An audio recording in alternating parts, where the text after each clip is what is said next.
আসসালামু আলাইকুম এভরিওয়ান, আমি প্লাবন। অনেকদিন যাবত ভিডিও দেওয়া হইতেছে না, আর কিছু আপডেট আছে আজকে, আর সেইগুলো আপনাদের মাঝে তুলে ধরার জন্য আজকে ভিডিওটা তৈরি করতেছি আমার। আচ্ছা থাক, এখন আপডেট না বলি, আপডেট আপনাদেরকে একটু পরে দেখাচ্ছি, আমি সরাসরি দেখাচ্ছি কি কি আপডেট আছে। হ্যাঁ, তার আগে আমার মাছের প্রজেক্টটা একটু আপনাদেরকে দেখাই, যে মাছের প্রজেক্টের কি কি কাজ হয়েছে এখানে। এই হলো আমার মাছের প্রজেক্ট। এখানে মাটি খনন করা হয়েছিল আগের বার, কিন্তু ওই সময় কমপ্লিট ছিল না বিদায় এবারে একদম কমপ্লিট করা হয়েছে। এই পুরাটুক মাটি খনন করা হয়েছে, আর অতি শীঘ্রই এটার মধ্যে পানি দিয়ে দিব, তারপর আমরা মাছের পোনা ছেড়ে দেব। এই আর কি অবস্থা মাছের প্রজেক্টের। এবার মূলত মাছের প্রজেক্ট প্রচুর গর্ত হয়ে গেছে, আগেরবার একটু কম ছিল। এই গর্তের মধ্যে আসলে দেখা এই ডুবে যাওয়ার সম্ভাবনা থাকে, কেউ সাঁতার পারি না, এবার একটু কষ্ট হয়ে যাবে। তারপর দেখি ইনশাল্লাহ। এই আর কি অবস্থা মাছের প্রজেক্টের। প্রচুর ভালো আছে। ও আচ্ছা, আপনাদেরকে আমি আপডেটগুলো একটু দেখাই কি কি আপডেট আছে। মোটামুটি আজকে বেশ কিছু আপডেট আছে, সেইগুলোই আপনাদেরকে দেখাবো। সো আপডেটগুলো দেখায়, আপনারা আপডেটগুলো দেখেন। আর তার আগে একটু যে জিনিস, একটা বিষয় আপনাদেরকে দেখায়। আমাদের এখানে এই পুকুর পাড়ে একজন লাউ গাছ লাগাইছিল, মোটামুটি মাশাআল্লাহ ভালো লাউ আসছে, সেটা একটু আপনাদেরকে দেখাই। এইখানে আমাদের মাছের প্রজেক্টের এখানে এই একজন এই লাউ গাছের গাছ লাগাইছিল, এই যে দেখেন এখন এইখানে মাশাআল্লাহ কত লাউ আসছে।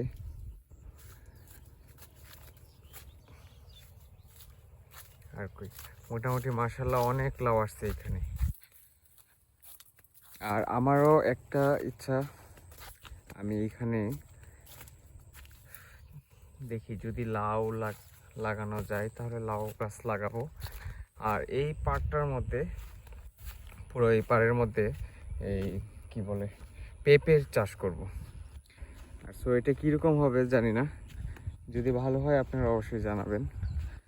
পেঁপের চাষ করব এই পুরা এরিয়ার মধ্যে, আশা করি যে ভালো হবে।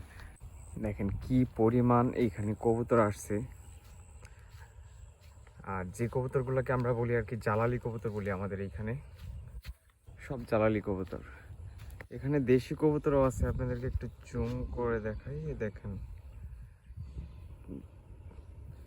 যদি আমার ফোনের ক্যামেরা ভালো না, জুম করে দেখানো সম্ভব হচ্ছে না। এখানে মূলত অনেক কবুতর আসছে,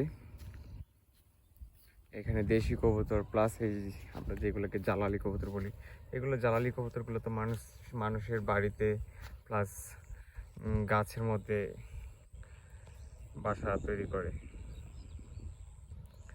আর যে কবুতরগুলো তো আমরা এই যে মাজারের মধ্যে দেখি, ওই কবুতরেই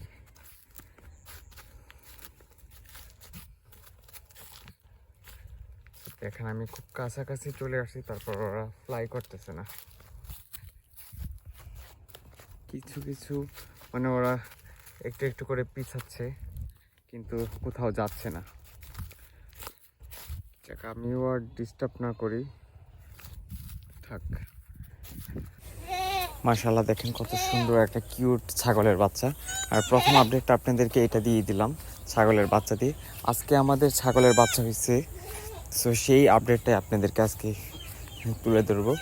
আসলে ছাগল পালাটা খুবই লাভজনক একটা ব্যবসা, যদি আপনি খুব সুন্দরভাবে সেটা করতে পারেন।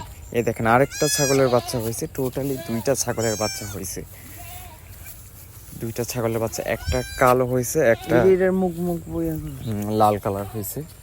মাশাআল্লাহ খুব সুন্দর, মানে সুস্থ সবল বাচ্চা হয়েছে দুইটা, একটা মেল একটা ফিমেল বাচ্চা। এখানে আপনি একটা বিষয় চিন্তা করেন, যদি আপনি ছাগল মানে বাড়িতে ধরেন, বাড়িতে কিছু পালবেন, সেটা হাঁস মুরগি কবুতর হতে পারে, ছাগল হতে পারে, গরু ছাগল যা আছে ইত্যাদি। আপনারা এই সব কিছু পালতে পারেন, মানে খুব সীমিত, একেবারে আপনার খুব আহামরি অনেক কিছু করে পালা লাগবে সেরকম না, আপনি খুব অল্প পুঁজিতে এইসব পালতে পারেন। দেখেন আমার প্রথমে 2টা ছাগলের বাচ্চা ছিল, সরি 2টা বাচ্চা ছিল না, একটা বড় ছাগল ছিল, একটা বাচ্চা ছিল, মানে বাচ্চা সহ আর কি, সহকারে ছাগল কিনছিলাম, 2টা বাচ্চা ছিল ওই ছাগলের সাথে। খুব অল্প টাকায় কিনা হয়েছিল ছাগলগুলো। তারপর কি হয়েছে, ওই ছাগলের বাচ্চাগুলো বড় হয়ে গেছে। তারপর না সরি, আমার একটু ভুল হয়েছে, প্রথমে একটা বাচ্চা ছিল, 2টা বাচ্চা ছিল না, একটা বাচ্চা সহ ছাগল কিনা হয়েছিল। তারপর কি হয়েছে আপনার, ওই ছাগলে বাচ্চা দিছে আবার, তারপর 2টা হয়েছে বাচ্চা, টোটালি আমার তখন ছাগল হয়ে গেছিলো কয়টা, আগে ছিল 2টা, এই যে বাচ্চা সহ বড় হয়েছে, এরপর হয়েছে 2টা, টোটালি 4টা ছাগল হয়ে গেছে। 4টা ছাগলের পরে কি করলাম, একটা ছাগল বিক্রি করে দিলাম, আর এখন টোটালি কয়টা আছে, এখন টোটালি 3টা আছে। 3টা মাশাআল্লাহ, এই যে দেখেন এখন আমি আরও 2টা করে 2টা বাচ্চা পেয়ে গেছি। আর আরেকটা ছাগল হয়তো বা রিসেন্টলি বাচ্চা দিবে আশা করা যাইতেছে। তো সেই ছাগলটা যদি বাচ্চা দেয়, আমার আল্লাহর রহমতে সুস্থ সবল বাচ্চা হলে আমি আরও ভালো বাচ্চা পাইতেছি, মানে মোটামুটি আমার অনেকগুলো ছাগল হইতেছে, মানে ছাগল অনায়াসে বাড়ানো যাইতেছে। তারপর দেখেন যে আস্তে আস্তে ছাগল বাচ্চা দিয়েই যাবে, এই ছাগল ওরা প্রতিনিয়ত বাচ্চা দিয়েই যাবে, আপনার একটা খামার হয়ে যাবে, মানে অল্প দিয়ে শুরু করলেন, তারপর একটা বড় একটা খামার তৈরি করে ফেললেন, কোনো বিষয় না এগুলো। সেম হাঁস মুরগির ক্ষেত্রেও সেম এরকম, অল্প দিয়ে শুরু করেন, বিশাল একটা করে ফেলেন। মনে করেন যে বাড়িতে থেকে আপনি চাইলে এই 20-30 হাজার টাকা ধরেন, আমি অল্পতেই যাই, বেশি যাব না, 20-30 হাজার টাকা, মানে আমি মনে করি যে একটা সংসারের মধ্যে, গ্রামের যে সংসারগুলো সেটার মধ্যে 20 হাজার টাকা 30 হাজার টাকা এইগুলো হলে একটা সংসার অনায়াসে চলে, মানে খুব রাজকীয়ভাবে চলা যায় গ্রামের হিসাবে। সো আপনি এরকমভাবে চলতে পারেন, মানে খুব রাজকীয়ভাবে চলতে পারেন, এই বিজনেসগুলো করতে পারেন। যখন আপনার কাছে এটা সম্পর্কে ভালো একটা আইডিয়া আসবে, তখন আপনি এটা আরও বড় পরিসরে করতে পারেন। সো ভালো যদি যত্ন নেন, আপনি আশা করি যে ভালো কিছু পাবেন। সেটার জন্য আপনার সবচেয়ে বেশি প্রয়োজন, গুরুত্ব দেওয়া বেশি প্রয়োজন আপনার এই পোষা পাখি যা আছে, মনে করেন ছাগল গরু ছাগল যা আছে সব কিছুর প্রতি একটা ভালো যত্ন। আপনি যদি ভালো যত্ন নিতে পারেন, আশা করি যে ভালো একটা রেজাল্ট পাবেন। আর ভালো যত্ন না নিতে পারলে আসলে ভালো কোনো রেজাল্ট পাওয়া যায় না, সেটা যে কোনো কিছুর ক্ষেত্রেই।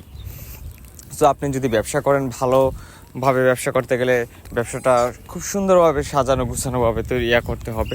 সেম এইটার ক্ষেত্রেও সেম, আপনার যে কোনো কিছুই করেন খুব সাজানো গুছানোভাবে খুব সুন্দরভাবে আপনার করতে হবে। এখানে আপনাদেরকে আরেকটা বিষয় আজকে জানাই, লাভবার্ড পাখিগুলো এর আগেও ডিম দিছিল, কিন্তু ডিম টিকাতে পারি নাই, আল্লাহর রহমতে মাশাআল্লাহ দিলে এই দেখেন এখন আবার 5টা ডিম দিছে। এখন আমি লাইট ধরে দেখছি, চেক দিয়ে দেখছি 5টা ডিমই ফার্টাইল হয়েছে। এই 5টা ডিম থেকে বাচ্চা পাবো কিনা সেটা জানি না, আশা করি যে পাবো। তারপরেও চেষ্টা করতেছে, আসলে রুমের একটা যে টেম্পারেচারটা লাগে সেই টেম্পারেচার থাকতেছে না। যদি আমি উপরে লাল কালারের একটা বাল্ব লাগাইছি, ওইটা একটু রুমটাকে গরম করে ফেলে, কিন্তু কতটুকু গরম করে তারপরেও দেখেন এই যে এখন তাপমাত্রা এইখানে কত আছে, 21 দেখাইতেছে, আর আউটপুট মনে হয় 25 আছে।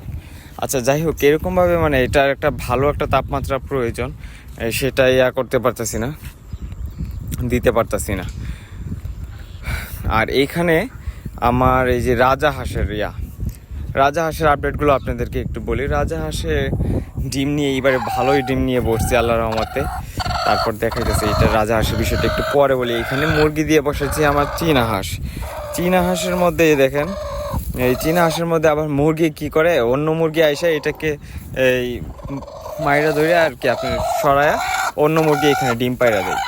আচ্ছা যাই হোক, ওই ডিমটা সরাই রাখলাম এখানে চীনা হাঁসের টোটালি কিছু ডিম আছে, এই ডিমগুলো দিয়ে বসাইছি। আল্লাহর রহমতে কিছুদিনের মধ্যে চীনা হাঁসের ডিম থেকে বাচ্চা পাওয়ার সম্ভাবনা খুবই বেশি, আর খুবই বেশি কি ইনশাল্লাহ ডিম বাচ্চা পাবই।